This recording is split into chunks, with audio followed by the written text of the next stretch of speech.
మనం తిరుపతికి తరచూ వెళ్తూ ఉంటాం, కానీ అక్కడ స్వామివారి గర్భగుడిలో గంట ఎందుకుండదో చాలా మందికి తెలియకపోవచ్చు. మనం ఏ ఆలయానికి వెళ్లి గమనించినా అక్కడ గర్భగుడిలో ఒక గంట ఉంటుంది, కానీ స్వామివారి ఆలయ గర్భగుడిలో గంట ఎందుకుండదో మీకు తెలుసా? ఎందుకో చెప్తాను వినండి. 13వ శతాబ్దంలో ఇద్దరు బ్రాహ్మణ దంపతులు ఉండేవారు. వాళ్లకు పెళ్లయి ఎన్ని సంవత్సరాలు గడిచినా పిల్లలు మాత్రం పుట్టలేదు. వాళ్ళు వెంకటేశ్వర స్వామిని మనస్ఫూర్తిగా కొన్ని సంవత్సరాల పాటు వేడుకున్నారు.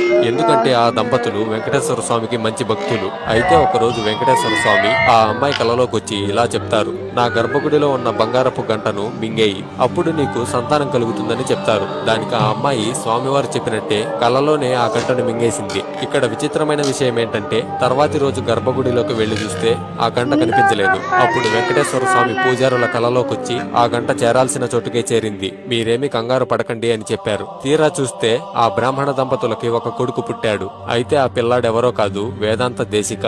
ఓం నమో నారాయణాయ అని కామెంట్ చేసి ఛానల్ కి సబ్స్క్రైబ్ చేసుకోండి.